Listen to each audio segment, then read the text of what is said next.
दोस्तों, समाजवादी आईएएस के education platform पर आप सभी का फिर से स्वागत है। और हम आज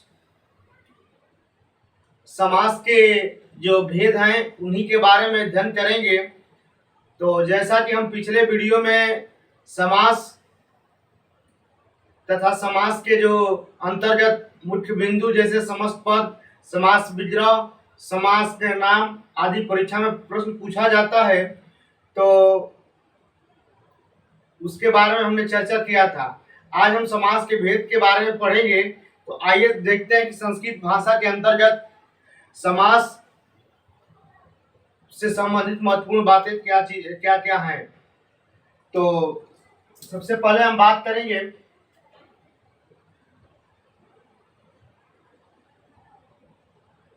समास के प्रकार या कह सकते हैं भेद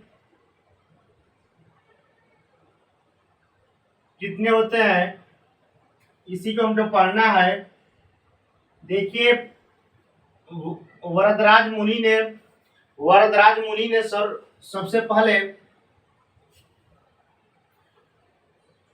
वरदराज मुनि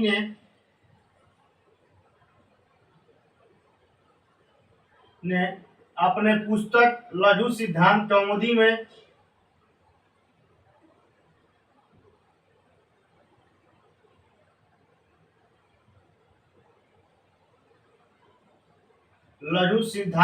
कौमुदी में समास के कितने भेद बताए हैं? तो समास के 5 भेद बताए हैं। कितने भेद? तो 5 समास के उल्लेख किए हैं इन्होंने अपने पुस्तक में। ठीक, उसके बाद से एक विद्वान और है जिनका नाम है भट्टो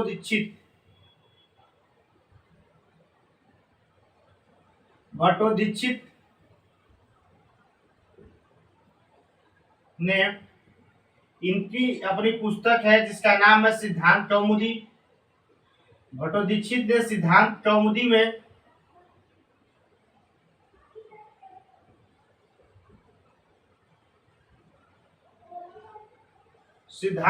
में चार समास का उल्लेख किया। कितने समास का?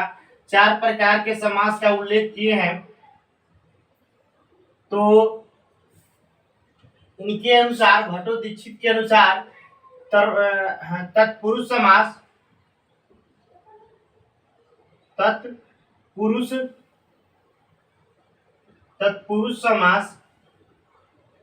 और उसके बाद से एक समास है जिसका नाम है कर्मधारय समास।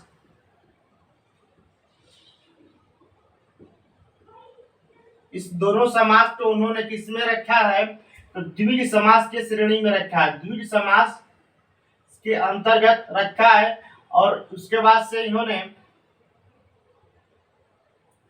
समास को 4 भागों में बांटा है। ठीक ना, द्विज समास।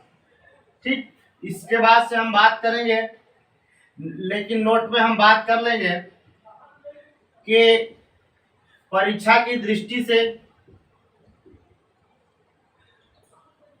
या ऐसे कह सकते हैं हम कि प्रतियोगी परीक्षा की दृष्टि से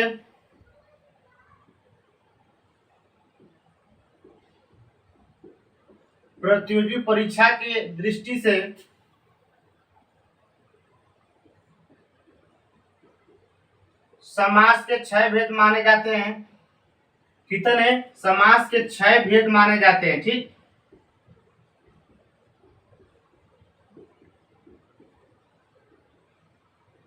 इतनी बातें महत्वपूर्ण है। अब इसके बाद से हम बात करेंगे पहला भेद क्या क्या नाम है। देखिए, पहले समास का नाम है अव्ययी भाव समास।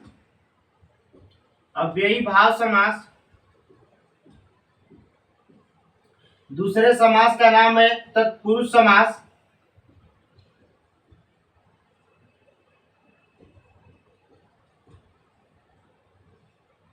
और तीसरे समास का नाम है कर्मधारय समास।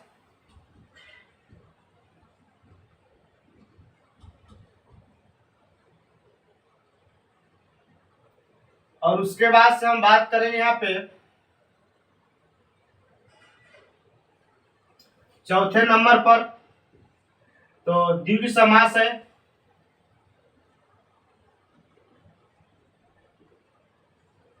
पांचवें नंबर पर बात कर लें तो द्वंद्व समास है।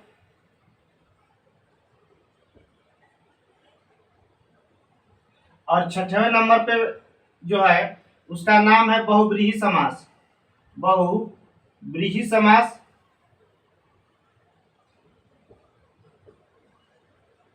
तो इस प्रकार ये समास के बारे में, समास के भेदों के बारे में हम देख लेंगे। तो वरदराज मुनि ने सबसे पहले लघु सिद्धांत कौमुदी में 5 समास के बारे में बताया। उसके बाद से एक विद्वान है संस्कृत के जिनका नाम है भट्टोदीक्षित महाराज ने बताया कि अपनी पुस्तक सिद्धांत कौमुदी में कि समास 4 प्रकार के हैं। उन्होंने तत्पुरुष समास और कर्मधारय समास को किसमें रखा? द्विगु समास की श्रेणी में रखा। ठीक, उसके बाद से हम देखेंगे नोट में यहाँ पे कि प्रतियोगी परीक्षा की दृष्टि से समास के 6 भेद होते हैं। कितने भेद होते हैं? तो प्रतियोगी परीक्षा की दृष्टि से समास के 6 भेद माने जाते हैं, जिसमें पहला समास है अव्ययी भाव समास, दूसरे समास का नाम है तत्पुरुष समास, तीसरे समास का नाम है कर्मधारय समास, चौथे समास का नाम है द्विगु समास, पांचवें समास का नाम है द्वंद्व समास और छठवें समास का क्या नाम है?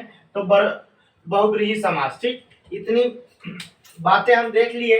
अब हमें इसी 6 भेदों के बारे में पढ़ना है सीरियल वाइज। तो हम बात करेंगे सबसे पहले अव्ययी भाव समास की।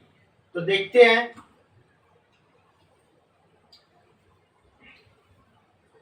देखिए अव्ययी भाव समास के अंतर्गत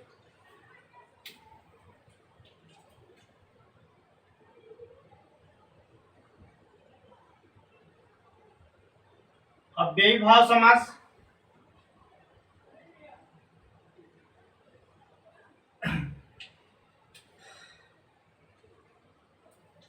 देखिए इसकी परिभाषा हम देख लेंगे। तो लिखेंगे कि जिस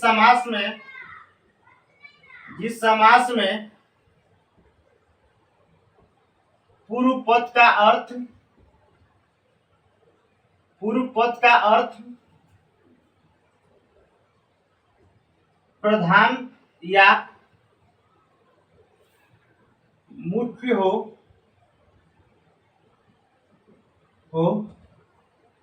उसे अव्ययी भाव समास कहते हैं। क्या कहते हैं? उसे अव्ययी भाव समास कहते हैं।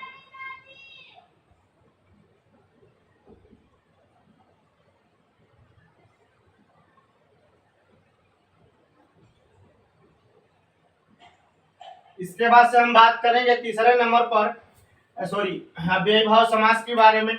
आप देखिए एक चीज इसमें हम इसके जो नियम है उस नियम के बारे में हम देख लेंगे। सबसे पहले कुछ महत्वपूर्ण नियम है, चाहे यहाँ पे हम लिख सकते हैं कि महत्वपूर्ण बिंदु।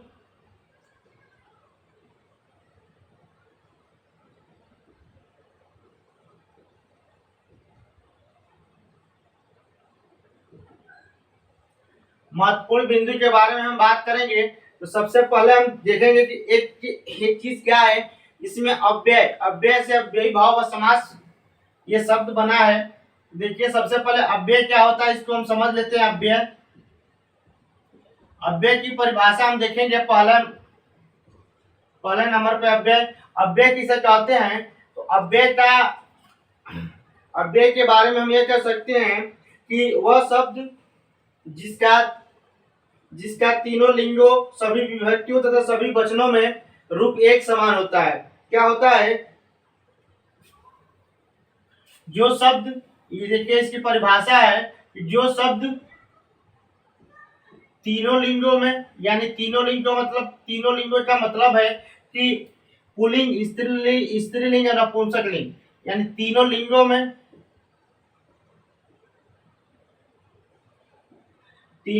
में सभी विभक्तियों में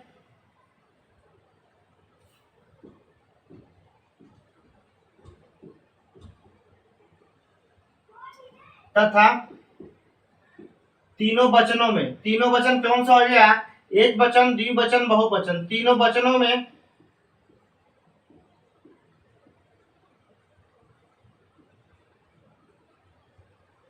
तीनों वचनों में एक समान होता है। जो शब्द तीनों लिंगों में, सभी विभक्तियों में तथा तीनों वचनों में एक समान होता है, उसे हम क्या कहते हैं? उसे हम कहते हैं, उसे अव्यय कहते हैं। ठीक, अर्थात हम यह भी कह सकते हैं, उसे अव्यय कहते हैं। अर्थात में हम देखिए, अव्यय के बारे में हम देख लेंगे कि इसका लिंग, वचन और कारक पे कोई प्रभाव नहीं पड़ता है। ठीक ना, अव्यय लिख लेंगे। अव्यय पर लिंग, वचन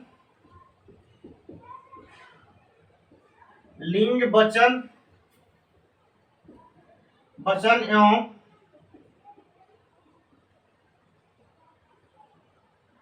कारक का कोई प्रभाव नहीं पड़ता है। क्या नहीं पड़ता है? कोई प्रभाव नहीं पड़ता, यानी जैसा का तैसा रहता है, इसमें कोई परिवर्तन नहीं होता है, कोई प्रभाव नहीं पड़ता है। और उसके बाद से हम दूसरे रूल की बात कर लें कि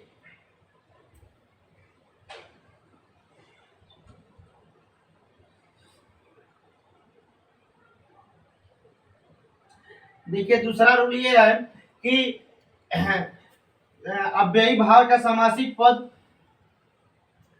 अव्ययी भाव समास का, अव्ययी भाव समास होने पर, अव्ययी भाव समास होने पर समासिक पद क्या हो जाता है? समासिक पद या समस्त पद अव्यय बन जाता है। क्या बन जाता है? अव्यय बन जाता है।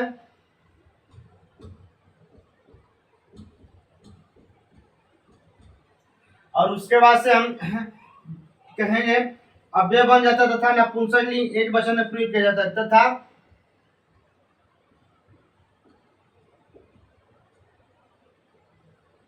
नपुंसक लिंग एक वचन में प्रयोग किया जाता है, तथा नपुंसक लिंग एक वचन में प्रयोग किया जाता है।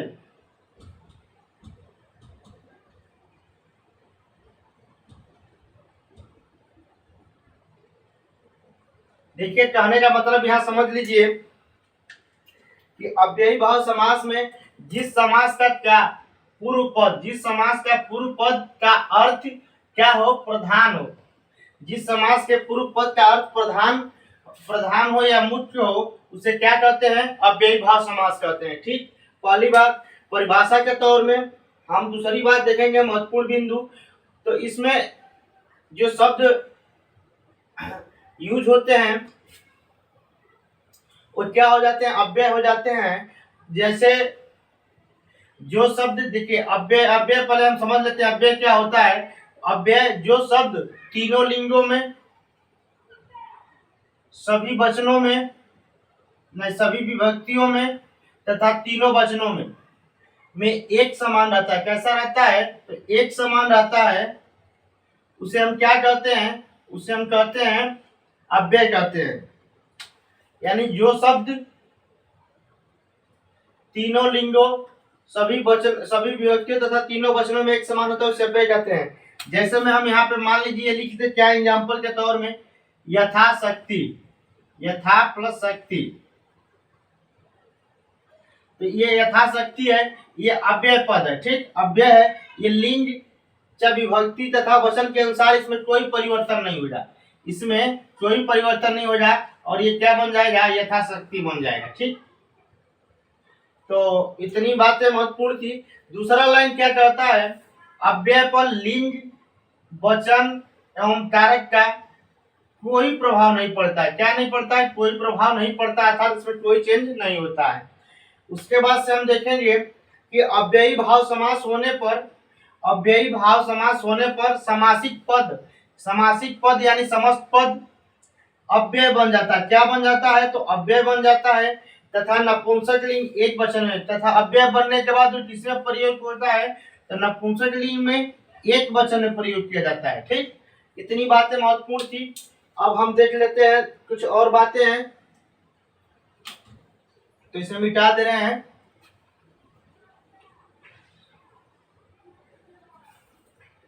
देखिए हम बात करेंगे तीसरे नंबर पर कि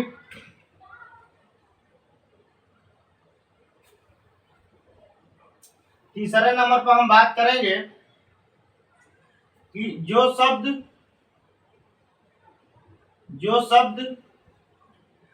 समास होने के पूर्व अव्यय न हो, जो शब्द समास होने के पूर्व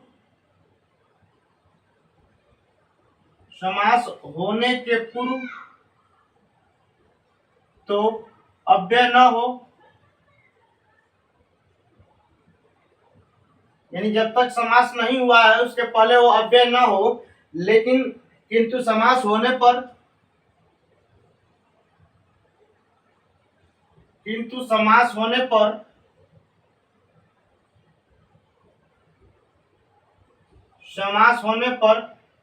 जो शब्द देखिए यहाँ पे सेंटेंस गड़बड़ हो गया।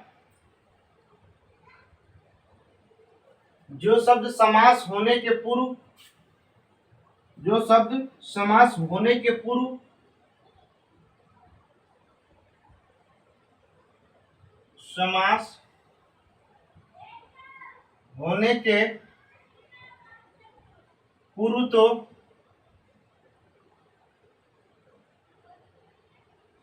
तो अव्यय न हो, किंतु समास होने पर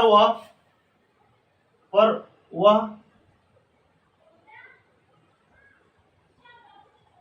अव्यय बन जाता है। अव्यय हो जाए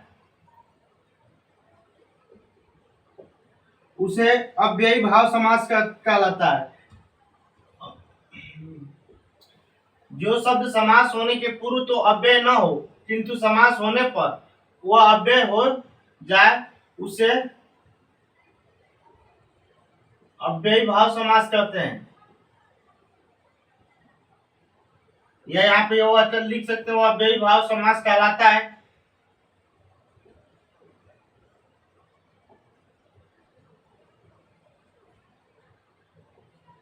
जैसे यथा जो है,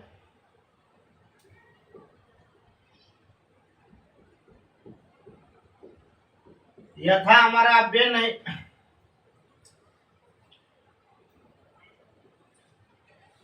अच्छा जैसे में यथा प्लस शक्ति,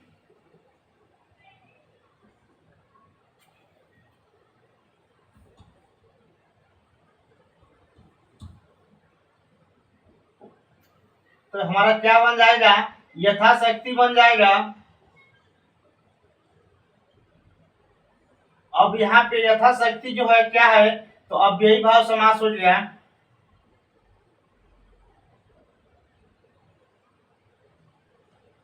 अव्ययी भाव समास हो गया, ठीक। उसके बाद से हम चौथा पॉइंट इसमें देखेंगे कि जो किसी धातु अथवा, देखिए यहाँ पे एक चीज हम बात करते हैं उपसर्ग के बारे में। देखिए उपसर्ग किसी धातु या शब्द के पहले आता है, ठीक, लेकिन अव्यय का स्थान फिक्स नहीं होता, अव्यय का स्थान फिक्स नहीं होता है, लेकिन उपसर्ग का स्थान ये किसी भी धातु या शब्द के पहले आता है। इसे हम कह सकते हैं कि जो शब्द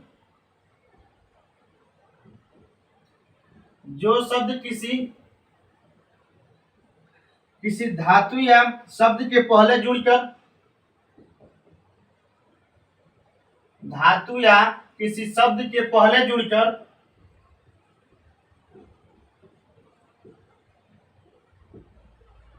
जो शब्द किसी धातु या शब्द के पहले जुड़कर उसके अर्थ में परिवर्तन कर देता है, उसके अर्थ में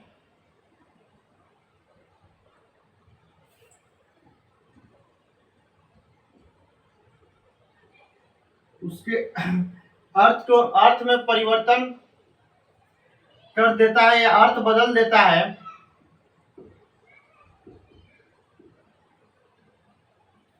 उसे उपसर्ग कहते हैं।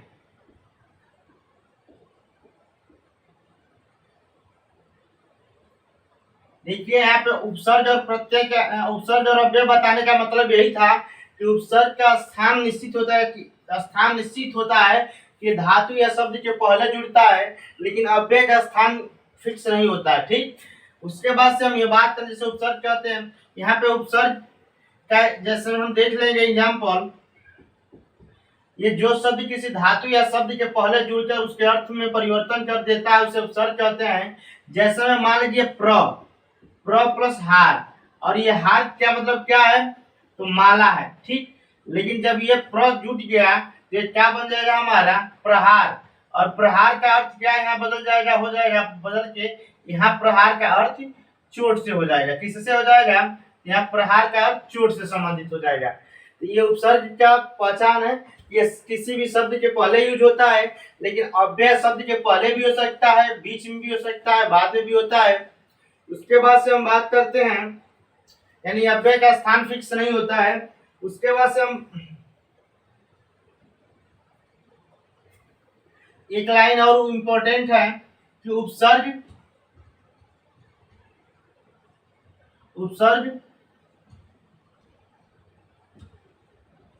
धातुओं और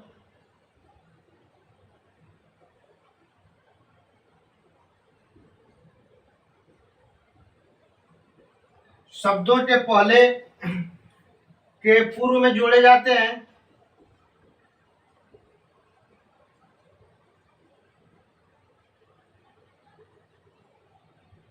पूर्व में जोड़े जाते हैं, ये तो ऊपर से ही कंफर्म हो जाए बात, लेकिन इसमें एक चीज और ऐड है कि उपसर्ग भी अव्यय पद होते हैं। उपसर्ग भी क्या होते हैं, तो अव्यय पद होते हैं।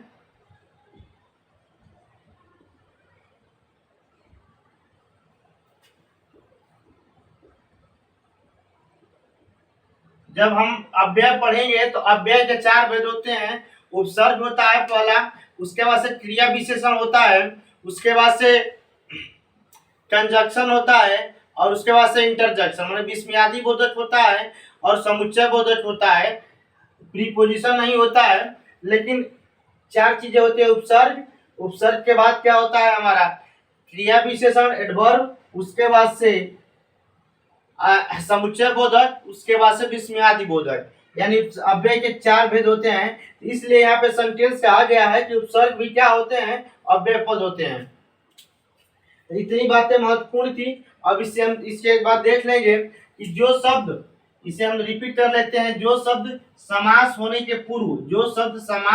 पूर्व तो अव्यय न हो, समास होने के पूर्व अव्यय न हो, किंतु समास होने पर वो अव्यय बन जाए, समास होने पर वो क्या हो जाए, अव्यय हो जाए, तो वो अव्ययी भाव समास कहलाता है। ठीक, जैसे ये यथाशक्ति है, और यथाशक्ति को हम क्या बोल, यथा जो हमारा ये अव्यय पद नहीं था, लेकिन जब इसका अव्ययी भाव समास हुआ तो उस कंडीशन में क्या बन गया, ये हमारा अव्यय पद बन गया। ठीक, उसके बाद से उपसर्ग में हम देखेंगे कि जो शब्द किसी धातु या शब्द के पहले, जो शब्द किसी धातु या शब्द के पहले जुड़कर उसके अर्थ में क्या कर देता है, उसके अर्थ में परिवर्तन कर देता है, उसे क्या कहते हैं, उपसर्ग कहते हैं। जैसे में उपसर्ग हमारा क्या है, तो प्रहार, हार मीन्स माला है यहाँ पे, लेकिन जब प्र जुड़ जा रहा है तो प्रहार बन जा रहा है, यानी प्रहार मीन्स चोट हो जा रहा है। 5वीं लाइन, उपसर्ग धातु और शब्दों के पूर्व में जोड़े जाते हैं। कहाँ पे जोड़े जाते हैं, पूर्व में जोड़े जाते हैं। और यहाँ पे सबसे महत्वपूर्ण लाइन है कि उपसर्ग भी क्या होते हैं, अव्यय पद होते हैं। उपसर्ग भी अव्यय पद होते हैं। इतनी बातें महत्वपूर्ण थी। अब हम देखिए, हम ओनली पहले कॉन्सेप्ट को समझेंगे। जब कॉन्सेप्ट को समझ लेंगे तो हमें प्रैक्टिस पेपर में जो क्वेश्चन दिए रहेंगे उसको हम आसानी से हल कर लेंगे। ठीक, तो हम बात करते हैं नेक्स्ट।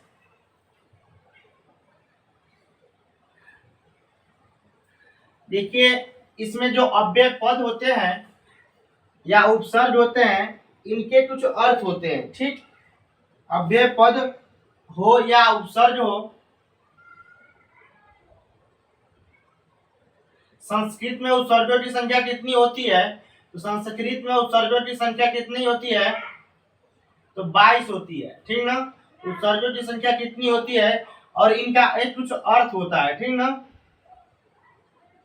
देखिए हम बताने जा रहा हूं, ये बहुत कम, ये आप संस्कृत में आपको नहीं आएगा तब भी आप आसानी से उसे पटल विकल्प से छाट के उसे हम सही कर सकते हैं। यानी कहने का मतलब क्या है कि हमारा जो अव्यय पद है, अव्यय पद जो आएगा, ये अव्यय पद उपसर्ग किस में आएगा, तो ये समस्त पद में आता है। किस में आता है, तो ये समस्त पद में आएगा ज्वाइंट होके।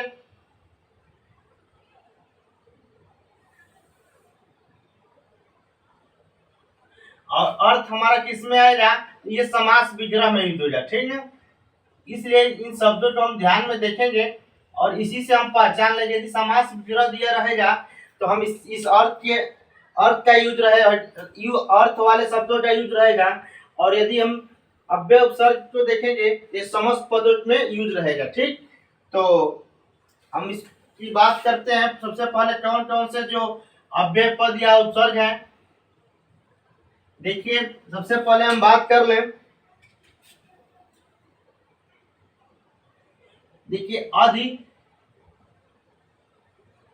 अधि उप, उसके बाद से सु, अधि उप सु, उसके बाद से दर, दर के बाद क्या है, निस, निर, और उसके बाद से है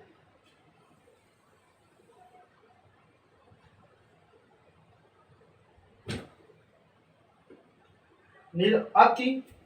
देखिए यहाँ पे अति दो बार है, अति, फिर इसके बाद से अति, और उसके बाद से इति, और उसके बाद से अनु। देखिए ये सब जो शब्द मिलेंगे आपको, ये समस्त पद में यूज रहेगा आपका। अधि का अर्थ है, ये विभक्ति के तौर में यूज होता है। किसके तौर में, विभक्ति के अर्थ में, विभक्ति के अनुसार यूज होता है। यानी विभक्ति के अनुसार ये यूज होता है। उप मतलब समीप, उसके बाद से हम देखेंगे सु मतलब समृद्धि,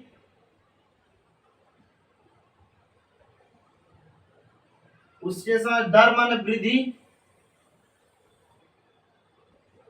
उसके बाद से निर मतलब निर्मित अभाव,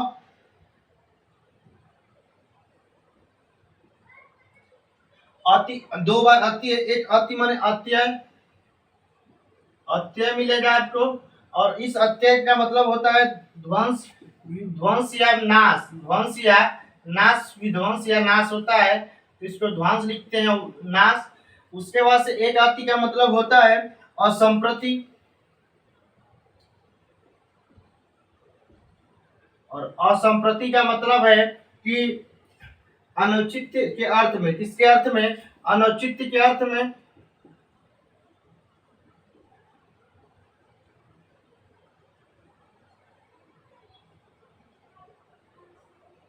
उसके बाद से इति का मतलब कि शब्द प्रादुर्भाव, इति का मतलब है शब्द प्रादुर्भाव, प्रादुर्भाव, यानी शब्द का प्रकाश के, शब्द प्रकाश के बारे में दिया रहेगा, शब्द का प्रकाश।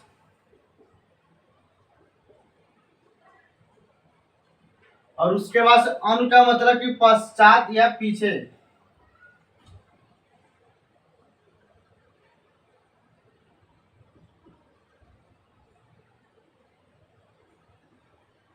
देखिए यहाँ पे हम बात करेंगे अधि का मतलब कि यहाँ पे विभक्ति के अनुसार यूज हो जा, विभक्ति। उसके बाद से उप का मतलब कि समीप के अर्थ में। उसके बाद से ये अधि मतलब अधिकतर सप्तमी यूज हो जाए यहाँ पे, सप्तमी विभक्ति। उसके बाद से सु मतलब समृद्धि के अर्थ में, दर मतलब वृद्धि के अर्थ में, निर मतलब अभाव के अर्थ में, अति मतलब अव्यय के, अत्यय के अर्थ में, और उसके बाद से अति मतलब एक असंप्रति के अर्थ में, असंप्रति या अनुचित के अर्थ में, इति मतलब शब्द प्रादुर्भाव यानी शब्द के प्रकाश के हिसाब से, उसके बाद से अनु मतलब पश्चात, पीछे के कंडीशन में। ठीक, इतनी बातें महत्वपूर्ण हैं। तो हम बात करेंगे यहाँ पे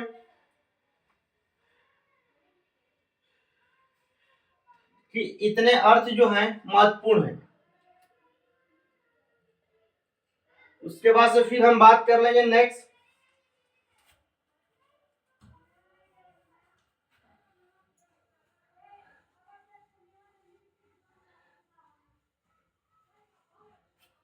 और नेक्स्ट है यथा के अर्थ में। ये देखिए, ये अव्यय हो जाएगा यानी उपसर्ग, और यहाँ पे हमारा अर्थ हो जाएगा। तो यहाँ पे हम देखिए अनु के अर्थ में हम क्या करेंगे, अनु, अनुप्रति यथा, अनुप्रति यथा, और उसके बाद से स। तो देखिए अनु मतलब अनु का अर्थ हम निकालेंगे यहाँ पे। तो योग्यता, उस योग्यता के बाद है लायक और अनुकूलता, लायक, उसके बाद से अनुकूलता,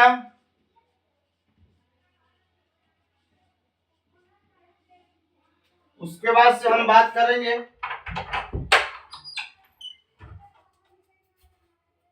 अनुकूलता के बाद हम बात करेंगे यहाँ पे प्रति का मतलब कि विपसा या दोहरावा जाना, दोहराया जाना। उसके बाद से यथा में आ जाएगा पदार्थ, पदार्थ, पदार्थानति वृत्ति, पदार्था नति वृत्ति। उसके बाद से यानी इसका अर्थ हो जाएगा पदार्थों के सीमा से बाहर न जाना, पदार्थों के सीमा से बाहर न जाना।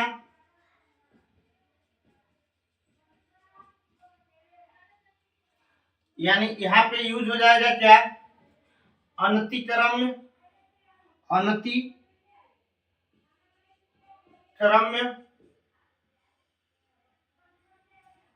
और स के बारे में हम बात करेंगे, यहाँ स का मतलब कि सादृश्य से है,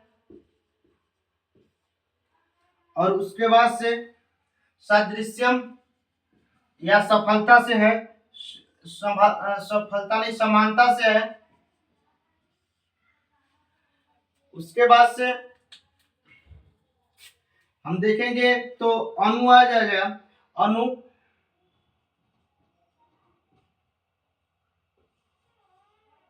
यथा के चार अर्थ होते हैं, यथा के चार अर्थ होते हैं, चारों अर्थ के लिए प्रसिद्ध है। उसके बाद से हम अनु के बारे में देखेंगे तो अनु क्या हो जाएगा, अनुपूर्व, अनु पूर्व, पूर्व,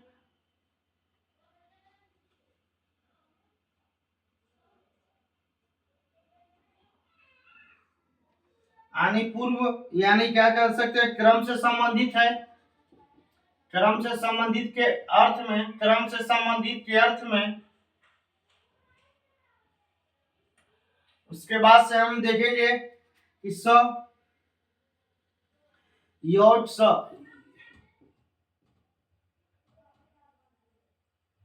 एक स आएगा वो किसके, तो योड पद या युगपद के संबंध में।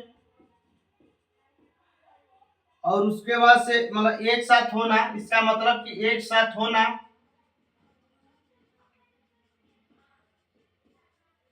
उसके बाद से दूसरे सम में हम बात करेंगे तो एक स का अर्थ होता है संपत्ति के अर्थ में,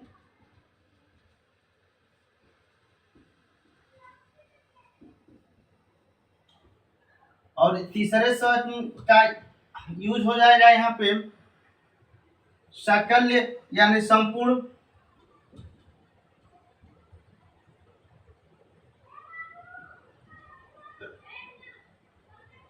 संपूर्ण या अपरितज्य, अपरितज्य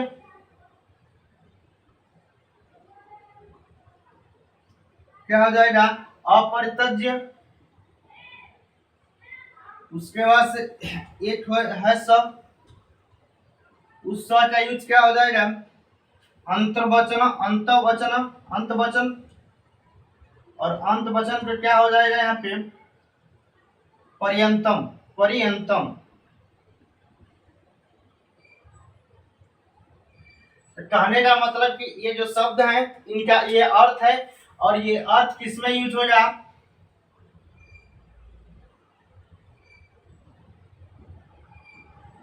देखिए अनु का मतलब कि योग्यता, अनु का मतलब क्या है, योग्यता।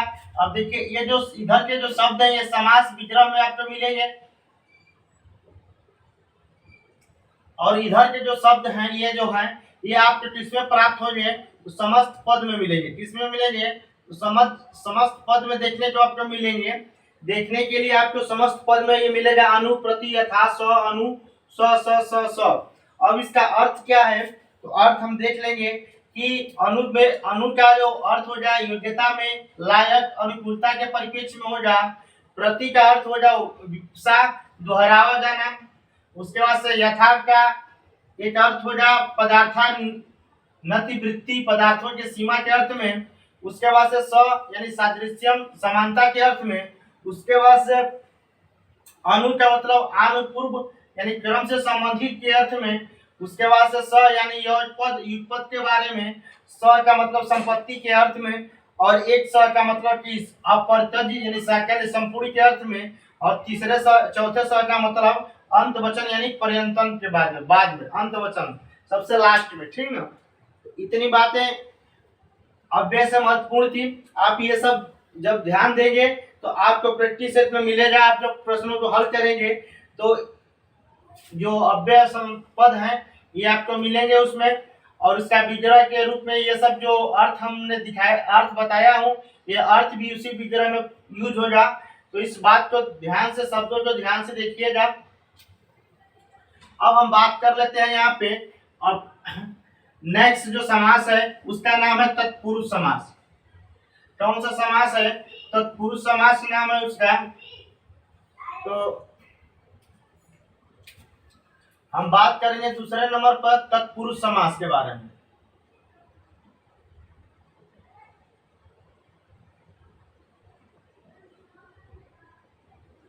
अच्छा, तत्पुरुष समास, तत्पुरुष समास में जिसमें क्या होता है, उत्तर पद प्रधान होता है, उत्तर पद प्रधान होता है। तो यहाँ पे हम कह सकते हैं इसका सूत्र होता है कि प्रायण, इसका सूत्र होता है कि प्रायण उत्तर पदार्थ प्रधान तत्पुरुषम, उत्तर, उत्तर पदार्थ प्रधान तत्पुरुष।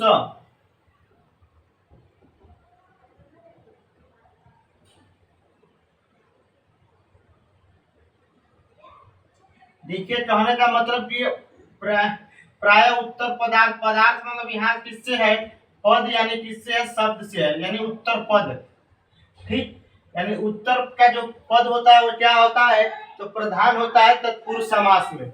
यानी इसकी परिभाषा में हम कह सकते हैं कि जिस समास में, जिस समास में उत्तर पद प्रधान होता है, जिस समास में उत्तर पद प्रधान होता है,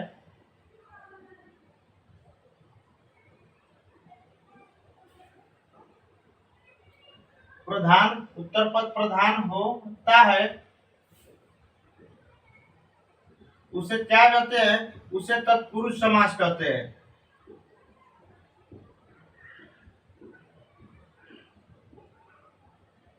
अब यहाँ पे हम बात करेंगे कि तत्पुरुष समास,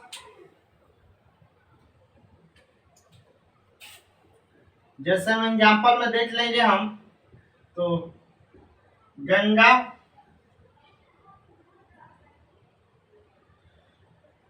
गंगा जलम आनय, ये आनय क्रिया है और क्रिया की वजह से ये हमारा क्या हो जाएगा, उत्तर पद हो जाएगा। और ये जल जो है महत्वपूर्ण संबंधित है। तो यहाँ पे हम बात करेंगे कि तत्पुरुष समास के दो भेद होते हैं। तत्पुरुष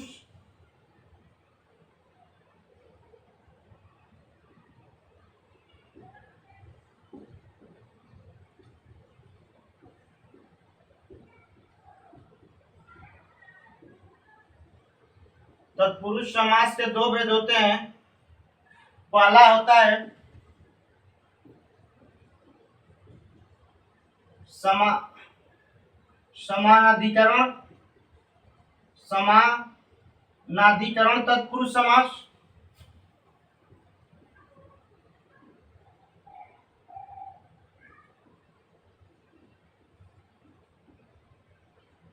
और दूसरे का नाम है व्याधिकरण। दूसरे का क्या नाम है, व्याधिकरण तत्पुरुष समास।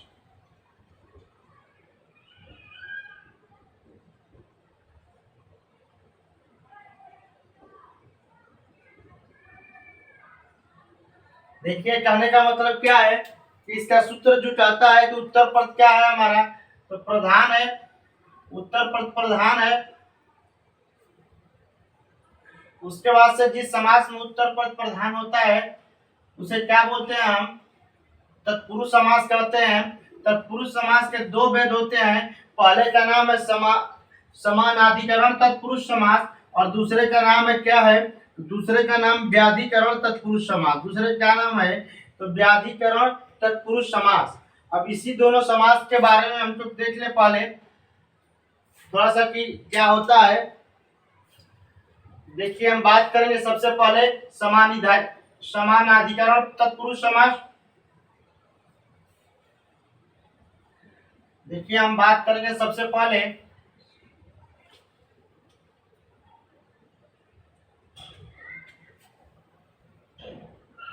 समानाधिकरण तत्पुरुष समास।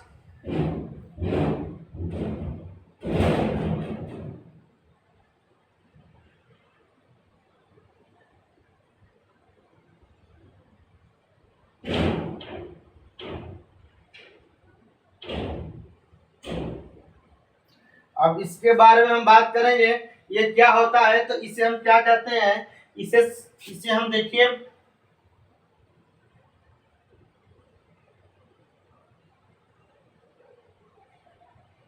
इसे सम विभक्ति, इसे हम क्या बोलते हैं, सम विभक्तिक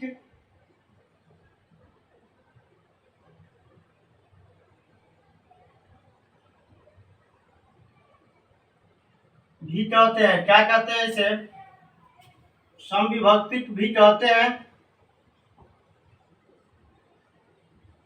अच्छा अब कहने का मतलब क्या है कि इस समास के अंतर्गत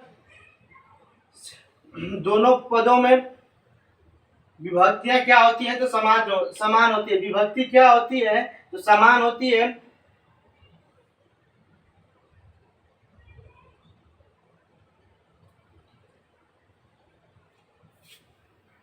यानी इसे हम क्या क्या कर सकते हैं कि जब विग्रह वाक्य के पदों में देखिए कह सकते हैं कि जब विग्रह वाक्य के पदों में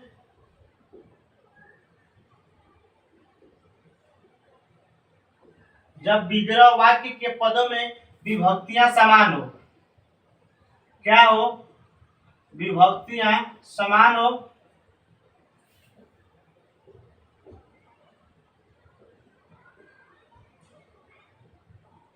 अर्थात ये भी कह सकते हैं हम, अर्थात दोनों अर्थात पूर्व पद तथा उत्तर पद में, अर्थात पूर्व पद तथा उत्तर पद में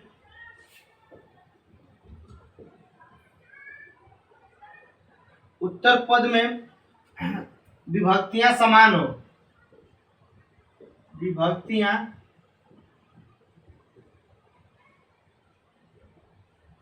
समान होती हैं, समान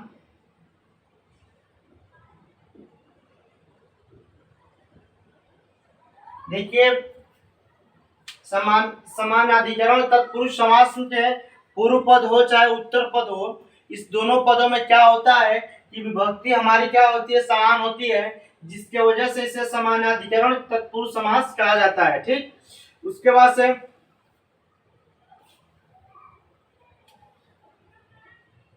और यहाँ पे हम नोट में लिख लेंगे एक बात कि जो समानाधिकरण समानाधिकरण समानाधिकरण तत्पुरुष समास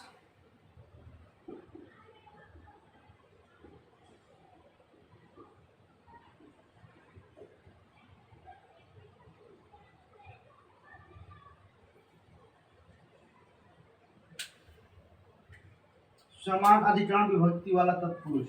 देखिए यहाँ पे एक मिनट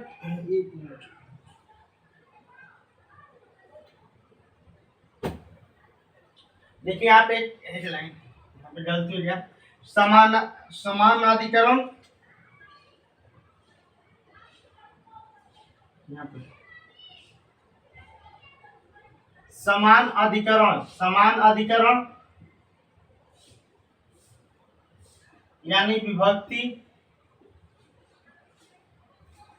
समान अधिकरण विभक्ति वाला तत्पुरुष जो होता है, समान अधिकरण विभक्ति वाला तत्पुरुष कर्मधारय समास होता है। कर्मधारय क्या होता है, तो कर्मधारय समास होता है।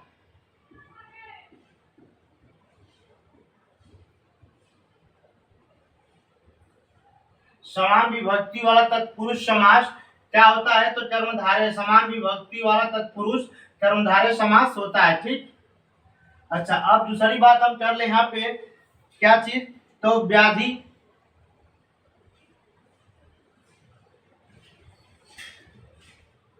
व्याधिकरण तत्पुरुष समास, क्या कहते हैं, व्याधिकरण तत्पुरुष समास। इसकी परिभाषा की हम बात कर लें तो व्याधिकरण तत्पुरुष समास में पूर्व पद तथा उत्तर पद में विभक्तियां क्या होती हैं, अलग अलग होती है, यानी समान नहीं होती है। यानी कहने का मतलब कि जब विग्रह वाक्यों में विभक्तियां अलग अलग हो, यानी जब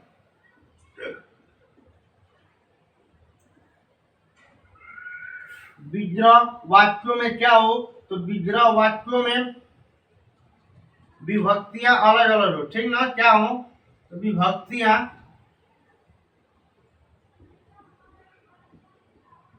अलग अलग हो, अर्थात ये कह सकते हैं कि पूर्व पद, अर्थात ये कह सकते हैं कि पूर्व पद तथा उत्तर पद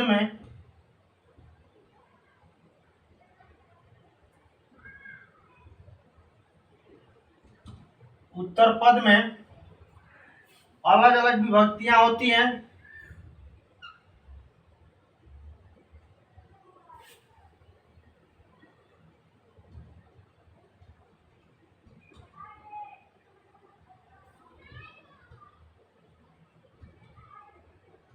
पूर्व पद तथा उत्तर पद में अलग अलग विभक्तियां होती हैं।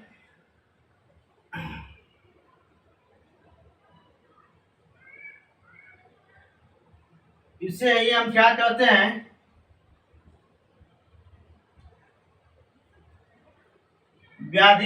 व्याधिकरण व्याधिकरण तत्पुरुष समास कहते हैं। क्या कहते हैं,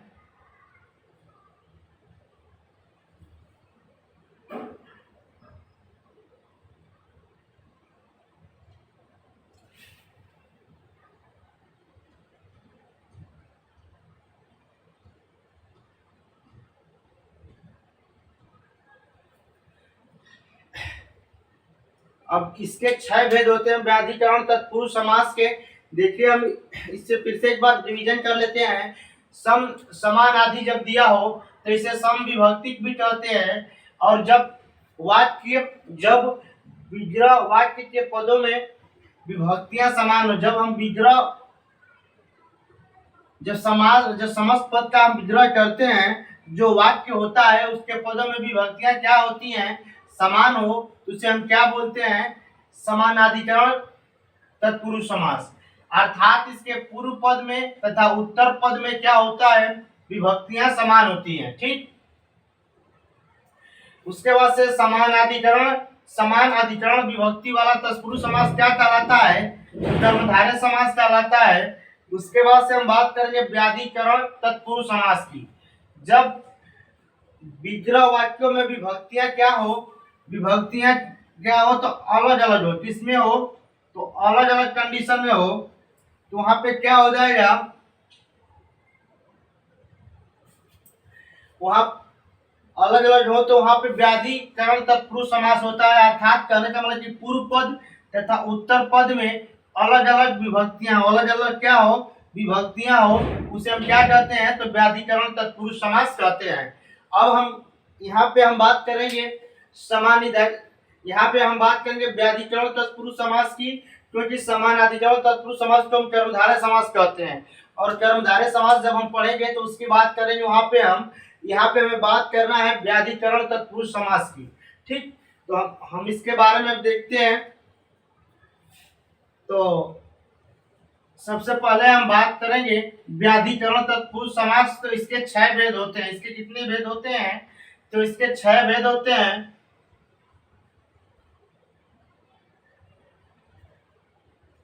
देखिए हम लिखेंगे यहाँ पे व्याधिकरण तत्पुरुष समास के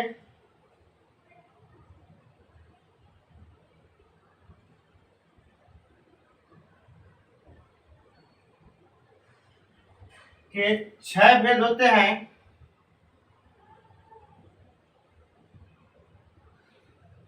अब यहाँ ये कहां से कहां तक होता है, तो ये देखिए द्वितीय विभक्ति से लेकर तृतीय, चतुर्थी, पंचमी, षष्ठी और सप्तमी, कितना है, 1 2 3 4 5 6, यहाँ तक होता है। 6 भेद होते हैं। और नोट में हम लिख लेंगे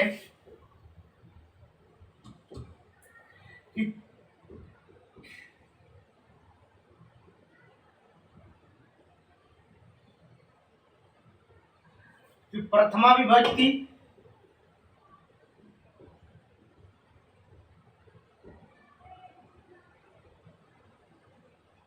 अर्थात प्रथमा विभक्ति का मतलब कर्ता तथा संबोधन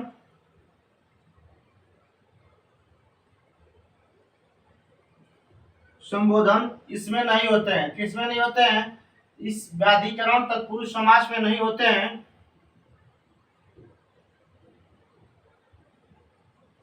अब हम बात करेंगे यहाँ पे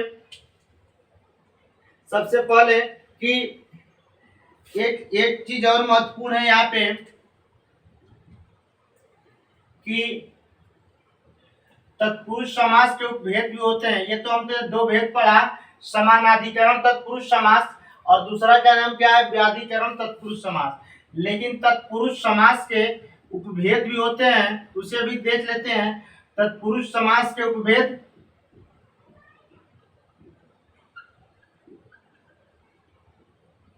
इसके उपभेद 4 होते हैं। इसके उपभेद की संख्या कितनी होती है, तो 4 है। पहले का नाम क्या है, तो नए तत्पुरुष समास,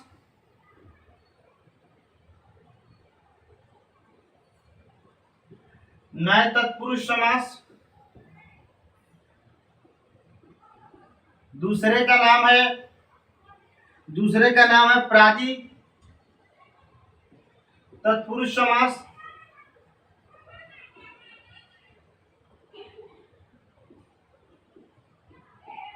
और तीसरे का नाम है उपपद। उपपद तत्पुरुष समास।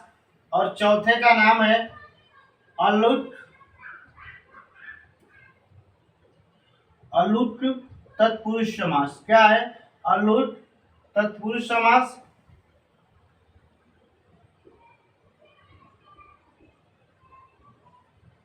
यानी तत्पुरुष समास के उपभेद पूछे तो इसकी संख्या 4 होती है। नए तत्पुरुष समास, उसके बाद से प्रादि तत्पुरुष समास, उसके बाद से उपपद और उसके बाद से अलुट तत्पुरुष समास। ये 4 भेद होते हैं।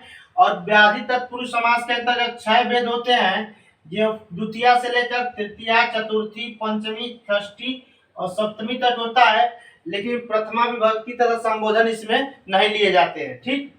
अब उसके बाद हम बात करेंगे तत्पुरुष व्याधिकरण तत्पुरुष समास के भेद। ठीक। उसके बाद से हम भेद के बारे में बात कर लेंगे। देखिए, हम बात करेंगे यहाँ पे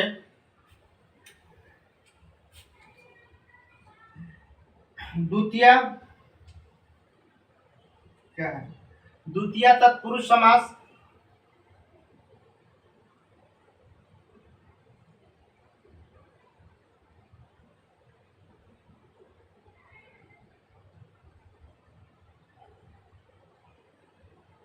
देखिए, कहने का मतलब क्या है द्वितीय तत्पुरुष समास में, कि इसमें जो है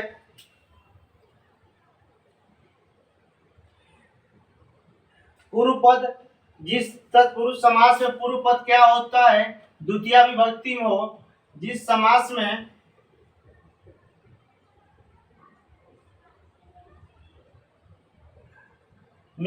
पूर्व पद किसमें हो, पूर्व पद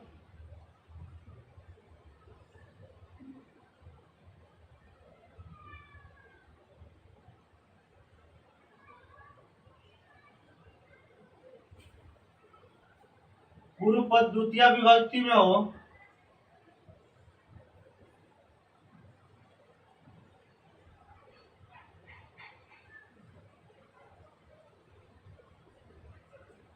और दूसरा चीज क्या होता है, दूसरा चीज इसमें होता है कि द्वितीय विभक्ति में आने, विभक्ति के अंत में आने वाले शब्द तथा, यहाँ पे लिख लेंगे, तथा विभक्ति, द्वितीय विभक्ति के अंत में आने वाले शब्द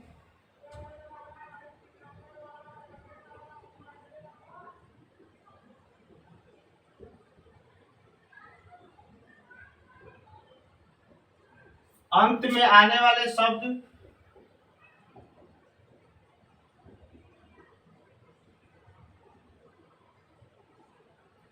शब्द कैसे हो, तो आने वाला शब्द जो है वो हमारा, आने वाला शब्द श्रित हो,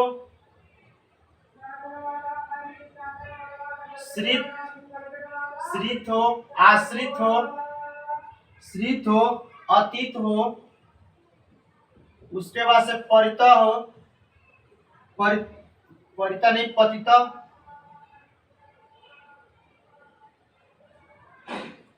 पतिता के बाद हम देखेंगे कि गत, और उसके बाद से अत्यस्त,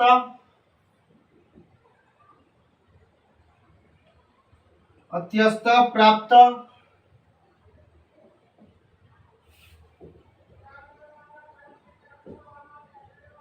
और उसके बाद से आपन।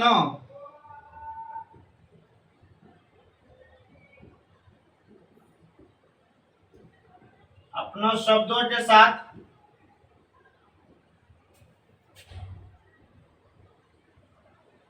समास हो जाता है। ठीक।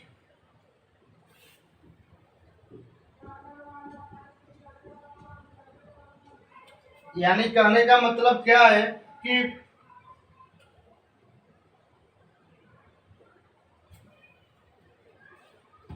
ये जितने भी शब्द हैं,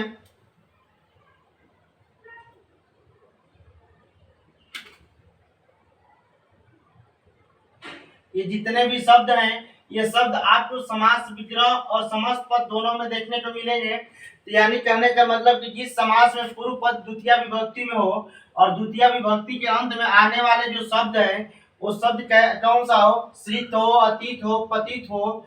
उसके बाद से श्रित, अतीत, पतित, गत, अत्यस्त, उसके बाद से प्राप्त और आपन्न शब्दों के साथ ये समास हो जाता है। कौन सा? द्वितीय तत्पुरुष समास। ठीक, यहाँ पे हम फिर बात करेंगे नेक्स्ट तृतीय तत्पुरुष समास की।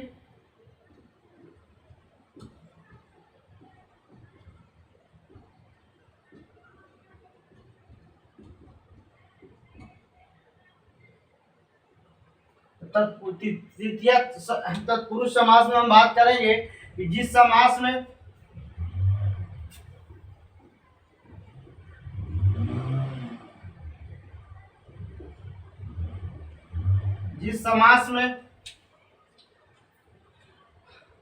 पूर्व पद किसमें हो, तो जिस समास में पूर्व पद तृतीय विभक्ति में हो, किसमें हो? तृतीय विभक्ति में हो,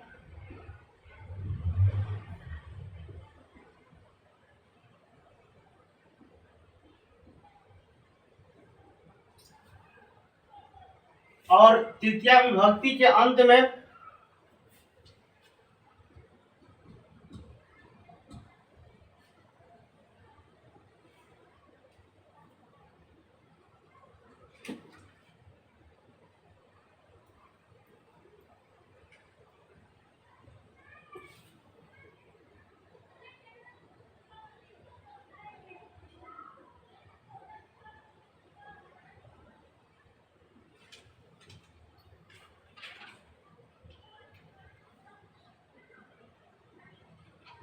तथा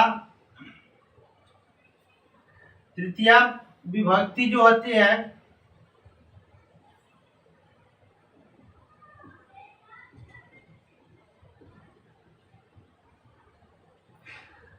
अंत में आने वाले शब्द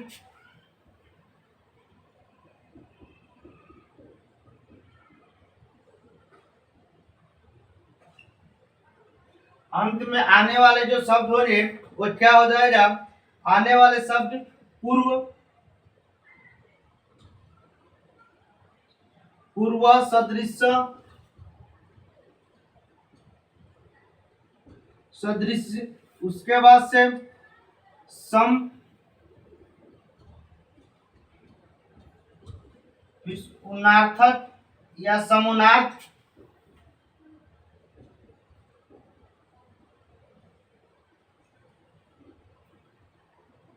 यानी समानार्थ शब्द यानी कम अर्थ वाले, यानी कम अर्थ वाले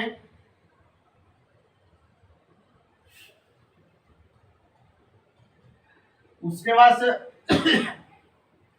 कला निपुण,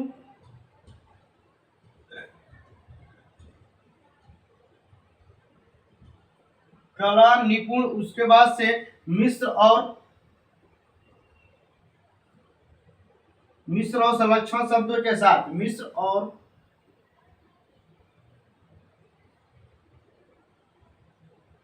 संलक्षण शब्दों के साथ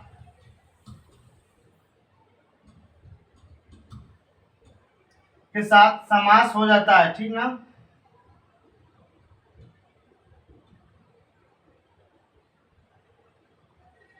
यानी तृतीय विभक्ति में पूर्व पद किसमें हो जा? तृतीय तत्पुरुष समास में, तृतीय तत्पुरुष समास में पूर्व पद किसमें हो जा? तो पूर्व पद तृतीय विभक्ति में हो जा। उसके बाद से इस तृतीय विभक्ति के बाद समास विग्रह के दौरान जो अंत में आने वाले शब्द हैं, अंत में आने वाले शब्द वो क्या है? पूर्व, सदृश, सम, उनार्थक या समानार्थक शब्द, कम अर्थ वाले की दृष्टि में कलह, उसके बाद से निपुण, फिर उसके बाद से मिश्र और संलक्षण आदि शब्दों के साथ क्या हो जाता है? तो समास हो जाता है। ठीक ना? इतनी बातें महत्वपूर्ण है। अब हम बात करेंगे नेक्स्ट बात करेंगे किसकी? तो चतुर्थी तत्पुरुष समास की। तो देख लेते हैं उसे भी हम।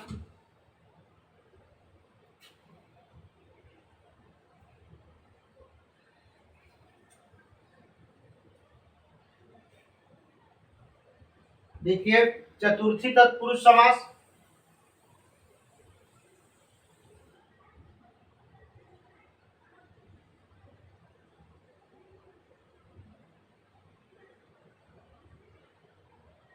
चतुर्थी तत्पुरुष समास। अब इस समास में पूर्व पद क्या हो जाए, यहाँ पे लिखेंगे इसकी परिभाषा कि जिस समास में पूर्व पद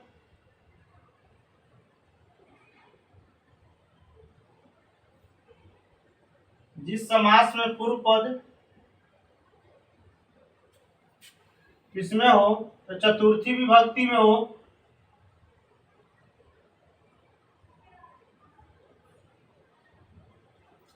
उसके बाद से चतुर्थी विभक्ति में हो और तथा चतुर्थी विभक्ति के अंत में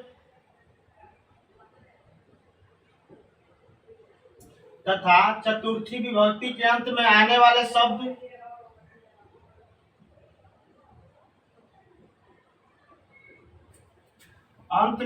वाले शब्द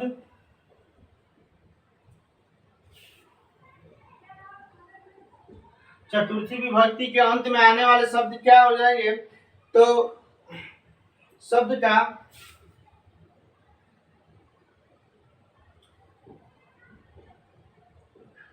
तादर्थ का मतलब कि क्या हो जाएगा, प्रकृति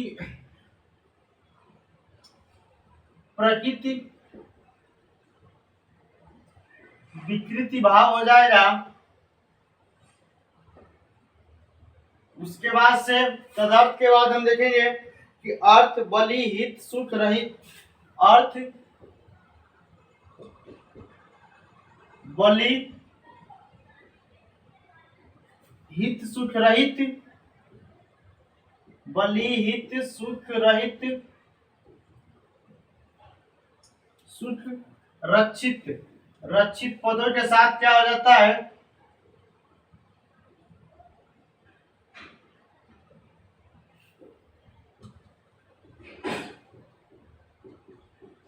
समास हो जाता है।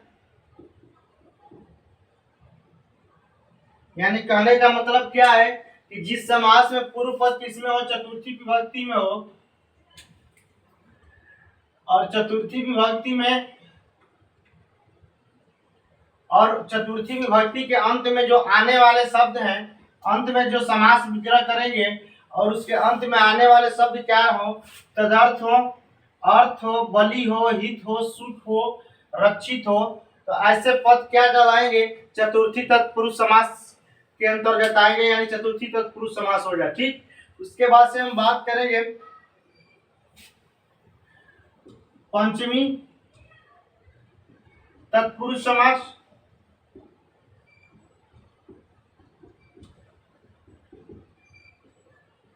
और पंचमी तत्पुरुष समास के अंतर्गत हम देखेंगे तो जिस समास में क्या हो जाएगा,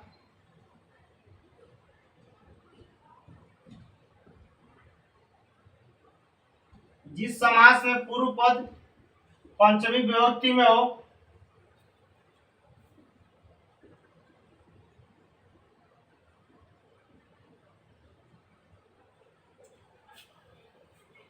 तथा हम यहाँ पे क्या कहेंगे कि पंचमी विभक्ति के अंत में आने वाले शब्द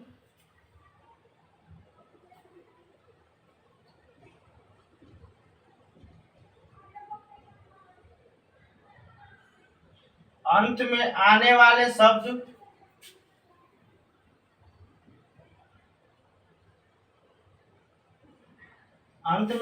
शब्द क्या हो, तो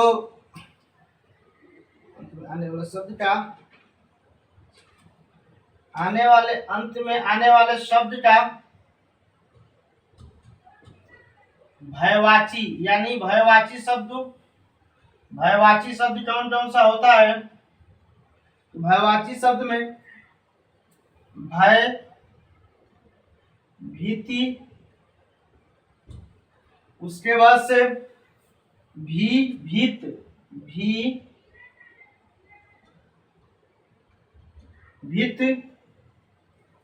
के साथ क्या हो जाता है, समास हो जाता है।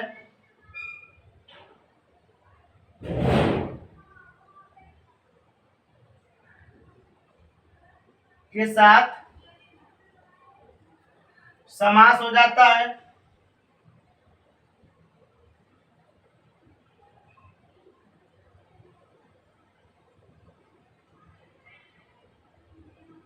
देखिए कहने का मतलब क्या है कि पंचमी विभक्ति में जिस समास में पूर्व पद क्या हो, पंचमी विभक्ति में हो, तथा पंचमी विभक्ति के अंत में आने वाले शब्द कैसा हो, तो भयवाची शब्द हो। अर्थात कहने का मतलब कि भय, भीति, उसके बाद से भी और उसके बाद से भीति, ये शब्द जो है मिले आपको, तो वहां पे क्या हो जाए, पंचमी तत्पुरुष समास हो जाए। ठीक, उसके बाद से हम बात करेंगे नेक्स्ट षष्ठी तत्पुरुष समास के बारे में।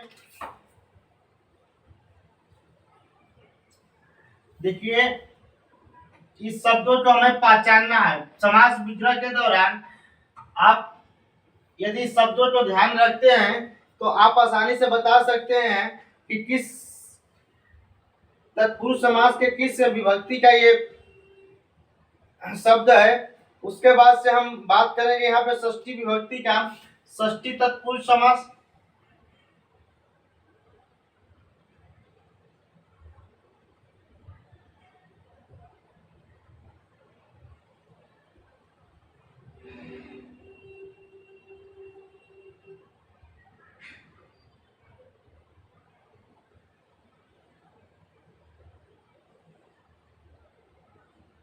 षष्ठी तत्पुरुष समास। अब देखिए षष्ठी तत्पुरुष समास में हम बात करेंगे कि जिस तत्पुरुष समास में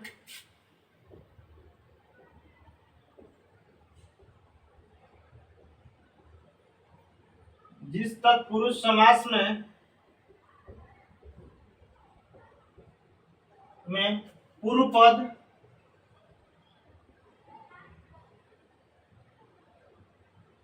पद किसमें हो, पूर्व पद षष्ठी विभक्ति में हो,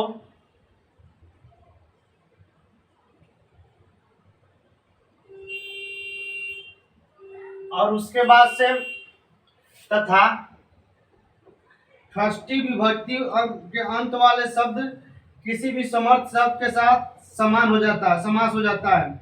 षष्ठी विभक्ति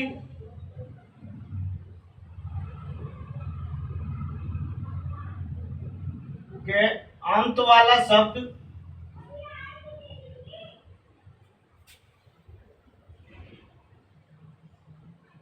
अंत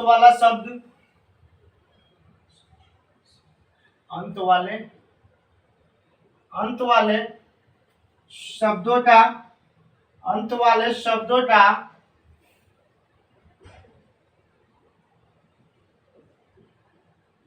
किसी भी समर्थ शब्द के साथ समास हो जाता है। किसी भी समर्थ शब्दों के साथ क्या हो जाता है, तो समास हो जाता है।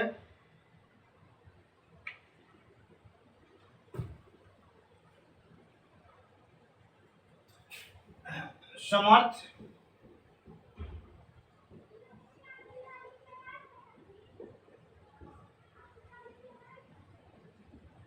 साथ समास हो जाता है।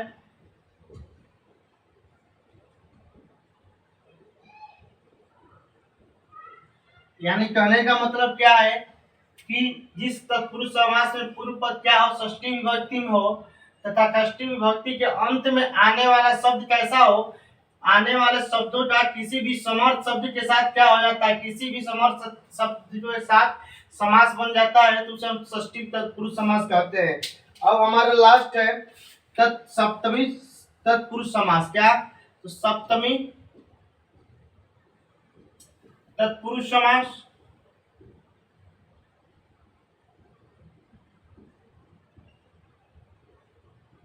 सप्तमी तत्पुरुष समास में हम देखेंगे कि जिस समास का पूर्व पद इसका होता है, इसका सूत्र होता है सबसे पहले सप्तमी सौंडे। देखिए इसका सूत्र क्या होता है, सप्तमी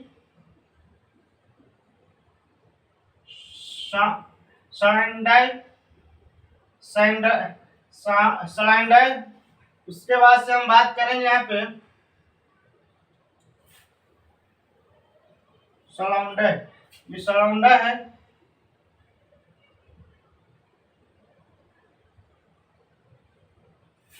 उसके बाद से हम यहाँ पे कि जिस तत्पुरुष समास का पूर्व पद, जिस तत्पुरुष समास का पूर्व पद किसमें हो,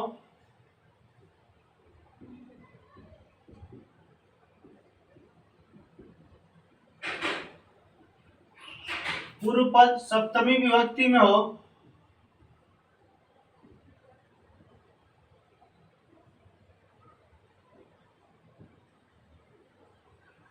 तथा इसके अंत में आने वाला शब्द, तथा सप्तमी विभक्ति के अंत में आने वाला शब्द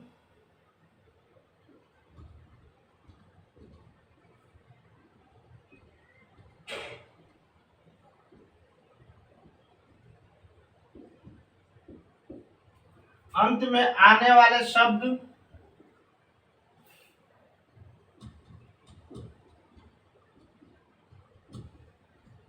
आने वाले शब्द क्या हो जाएंगे, आने वाले शब्दों का सौरादी, सौराडी, सौराडी अर्थात हम कह सकते हैं कि श्रौड़,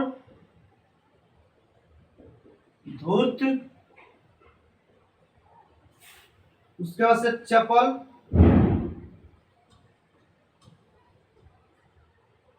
चप्पल के बाद निपुण चतुर,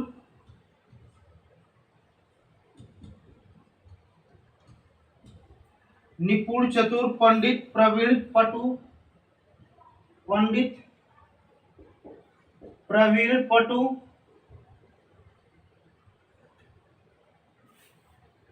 कुशल आदि शब्दों का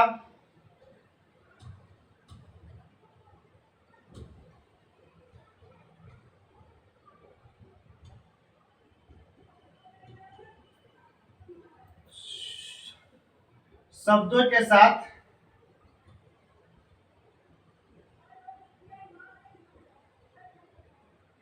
समास हो जाता है।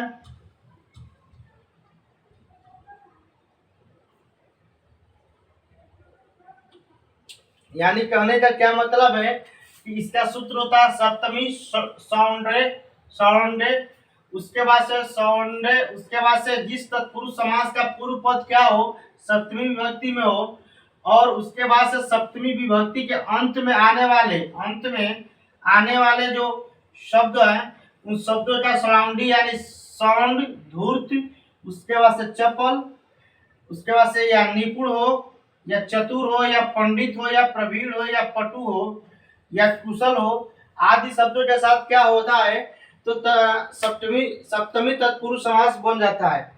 अर्थात ये शब्द जब आपको हमको मिलेंगे समास विग्रह के दौरान, ये किसमें मिलेंगे, सप्तमी तत्पुरुष समास के अंतर्गत ही समास विग्रह में मिलेंगे आपको। तो इन शब्दों को ध्यान में रखना है कि पूर्व पद तो सप्तमी विभक्ति में रहेगा, लेकिन उसके बाद के शब्द यदि साउंड, धूर्त, चपल, निपुण, चतुर, पंडित, प्रवीण, पटु और कुशल आदि शब्द मिलते हैं तो कौन सा समास हो जाएगा, सप्तमी तत्पुरुष समास हो जाएगा।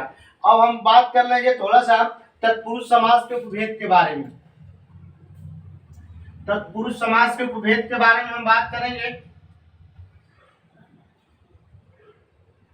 तो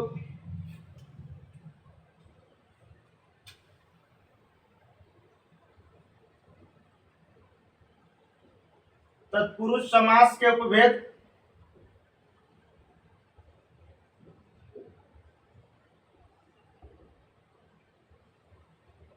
एक मिनट,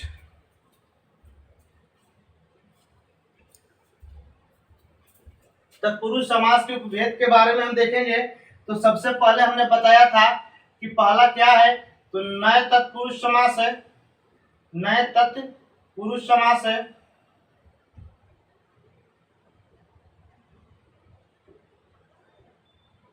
और नए तत्पुरुष समास में क्या होता है कि नए के बाद यदि व्यंजन वर्ण आता है, देखिए ये ध्यान दीजिएगा, यदि न के बाद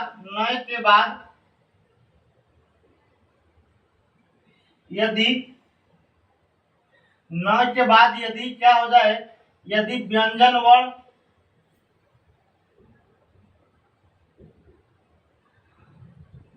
वर्ण आए तो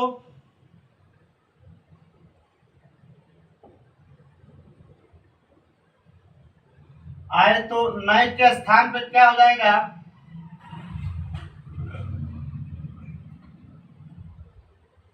तो नए के स्थान पर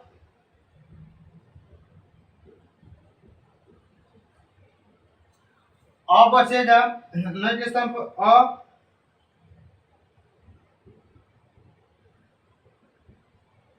और यदि स्वर वर्ण, यदि न के बाद स्वर वर्ण आए, यदि न के बाद स्वर वर्ण आए तो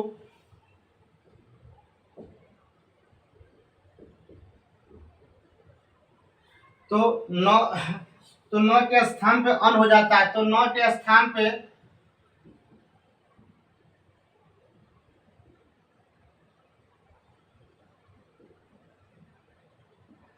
अन हो जाता है। यानी कहने का क्या मतलब है, कहने का मतलब यही है कि यदि न है, न के बाद यदि क्या आता है, व्यंजन आता है, व्यंजन वर्ण,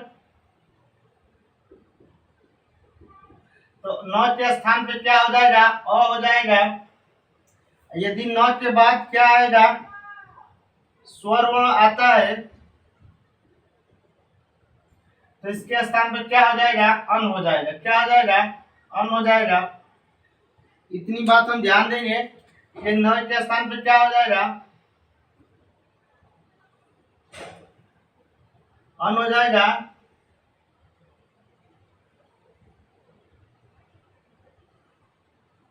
ये इतनी बातें महत्वपूर्ण है, ठीक।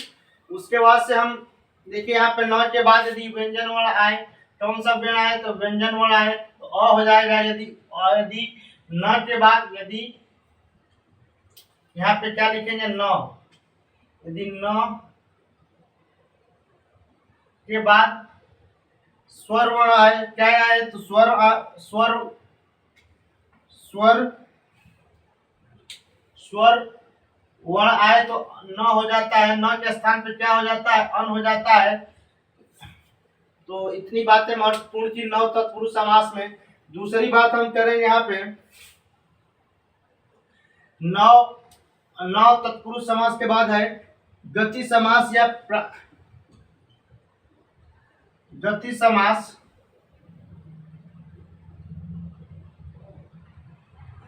या प्रादि समास, प्रादि तत्पुरुष समास।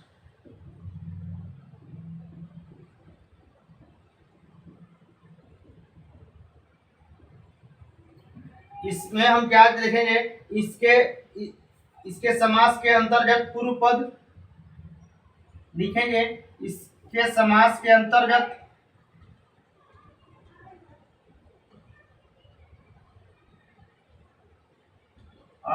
जो पूर्व पद होगा, इस समास के अंतर्गत पूर्व पद में, अब पूर्व पद में क्या हो जाएगा,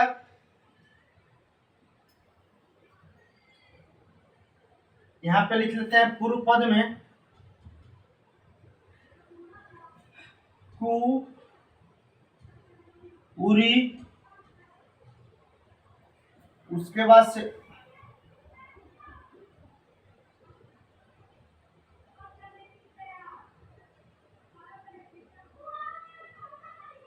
उरी, उसके बाद से गति संज्ञक शब्द,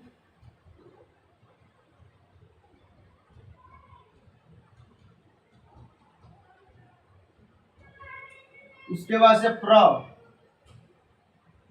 ये चार चीजें आदि हो तो समास कौन सा हो जाता है, गति समास हो जाता है।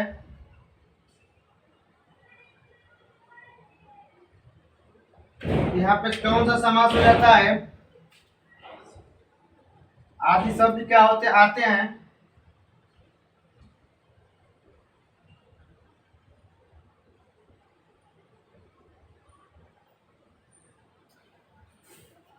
पूर्व पद में क्या आ जाएगा, कु, उरी, गति संज्ञक शब्द प्र आ जाएगा। तो यहाँ पे हमारा गति समास या प्रादि तत्पुरुष समास हो जाएगा। तो इन शब्दों को हमें ध्यान रखना है कि ये समास किसमें आएंगे, गति समास में ये शब्द पूर्व पद में यूज होंगे, ठीक। अब हम बात कर ले चौथे नंबर पर, तो बात करेंगे चौथे नंबर पे हम, तो चौथे नंबर पे जो समास उसका नाम है उपपद तत्पुरुष समास। उपपद तत्पुरुष समास।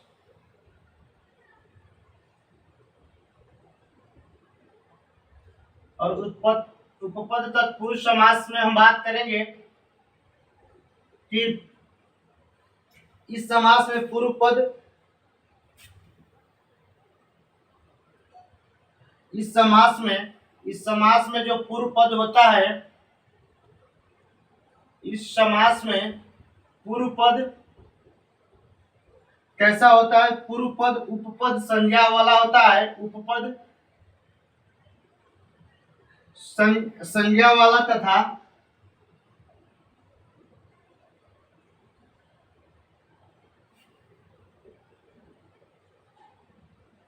उत्तर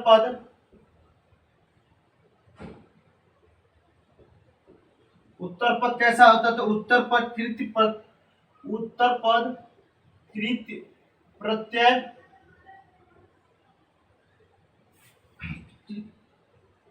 कृत प्रत्यय युक्त शब्द होता है। युक्त शब्द होता है।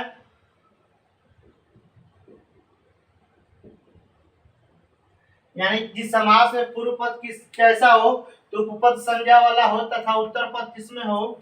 उत्तर पद जो हो वो कृत प्रत्यय युक्त शब्द से होता है। यानी पूर्व पद उपपद संज्ञा वाला हो और उत्तर पद किस कैसा हो? कृत प्रत्यय युक्त शब्द हो, वहां पे उत्पद उपपद तत्पुरुष समास होता है। लास्ट हम बात करेंगे चौथे नंबर पे कि अलुट तत्पुरुष समास। अलुट तत्पुरुष समास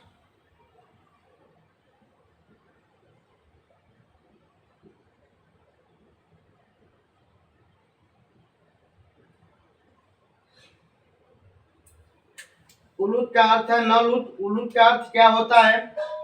अलूट का अर्थ होता है अलूट का अर्थ होता है क्या? अर्थ होता है न लूट। यानी कहने का मतलब क्या है? न लूट अर्थात लोभ का न होना। अर्थात क्या मतलब? अर्थात लोभ का न होना।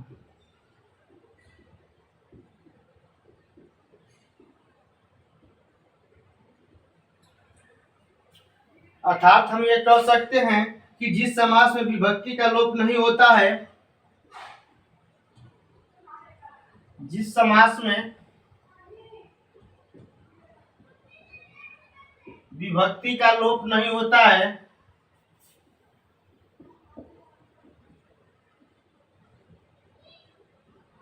लोप नहीं होता है,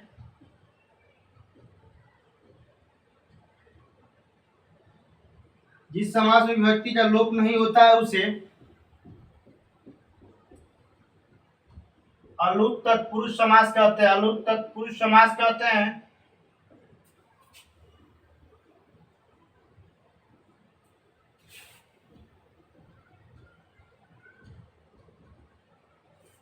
इसके बाद से हम देखेंगे नोट में एक पॉइंट लिख लेंगे नोट में कि सामान्यतः समास में समासिक पदों की विभक्ति का लोप हुआ करता है। सामान्यतः समास में समासिक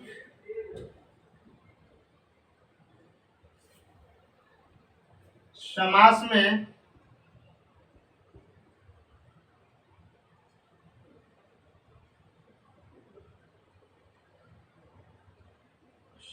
समासिक पदों की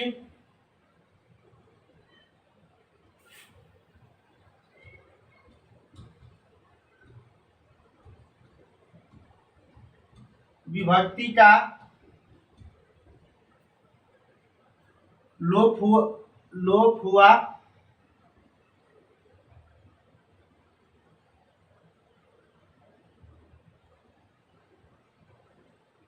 हुआ करता है। ठीक ना? यानी कहने का मतलब क्या है कि अलुट का अर्थ होता है न लुट। अर्थात क्या है?